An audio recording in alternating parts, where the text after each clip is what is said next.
Hey folks, just recording a little intro here. I was down at both the trees you'll see in the next, in this video here, I should say.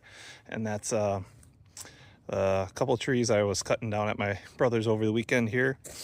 And the two he really wanted down next to the house, that's going to be the first two trees you see. Pretty much that was no problem. I told him the third tree you see in here, and that's where I end up stopping, just ended up being very limby, and I was supposed to actually take all three of those trees. That was kind of the ask, was of that cluster. I only worked on one, and specifically that's the reason for that was because they were super limby. They didn't really want any other of the trees out, so I couldn't really make an avenue for it to fall. So what I was saying is telling them, well, maybe I could get this one to go, but it's very likely it also is going to hang up because it's just not going to build momentum. It's really limby, lots of limbs in the other trees that are surrounding. So what's going to happen is that potentially it's likely to hang up, or maybe we'll get it to the ground.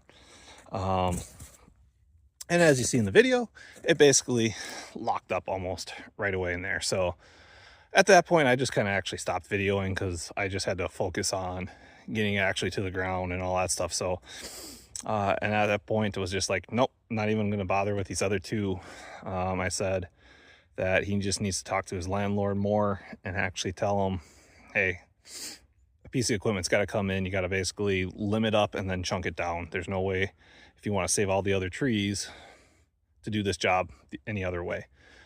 Just based on how this went, the other two are just worse, limbier. One was even taller. Like, there's just no way those other two were going to happen if this one didn't happen. And so got that one down and everything, but yep, was just at that point where you just got to know, got to walk away. Don't even try. You just, point is to keep the other trees in good shape and whatnot. And all we would have done is force things, wreck more trees, damage more limbs, all that type of stuff. So just ended up saying, gotta walk away, and that's what we did. And but we got the two primary ones down that were dead ones right next to the house. Those ones you'll see me work, those are the first two you'll see in the video. And then, like I said, the third one, you kind of just see, be able to see and just how much it locks up in there. I kind of tested it with kind of doing a push. I wasn't trying to actually push it to the ground. It was more like, yeah, how tight is it with those limbs? And yeah, you'll see it doesn't budge, it doesn't move at all. So it was just locked. So hope you enjoy that, and see a couple trees fall.